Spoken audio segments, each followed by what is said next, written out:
तर आज आलेली आहे मी माझ्या ग्राउंड फ्लोअरच्या रूमवर. तर मी दाखवते तुम्हाला. अशा पद्धतीने रूमची ठेवणी असते. इथे कोणीच राहत नाही किंवा कोणी येत नाही सहसा, पण नेहमी माझी साफसफाई असते.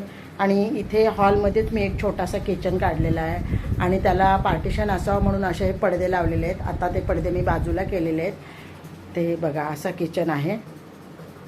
आणि इथे देखील मी थोडंसं साहित्य ठेवलेलं असतं, म्हणजे कुठल्याही वेळेला येऊन आपण चहा पाणी अगदी खिचडी वगैरे करू शकतो. तर अशा पद्धतीने ह्या रूमची माझी ठेवणी आहे. आणि इथून आत गेल्याच्या नंतर एक छोटासा बेडरूम आहे आणि 2 बाथरूम आहेत. इथे एक बाथरूम आहे, तिथे एक बाथरूम आहे आणि हा छोटासा बेडरूम आहे. तर इथे बहुतेक सगळे आडगळच आणून ठेवलेलं असते. आणि तसंच आता तुम्हाला डायरेक्ट बाहेरचा दरवाजा खोलून दाखवते. ही आहे आमच्या बिल्डिंगची पार्किंग. म्हणजे माझा रूम अगदी पार्किंगमध्येच आहे. तर म्हणून मी आज रूमचं तुम्हाला व्हिडिओ करून दाखवला. धन्यवाद.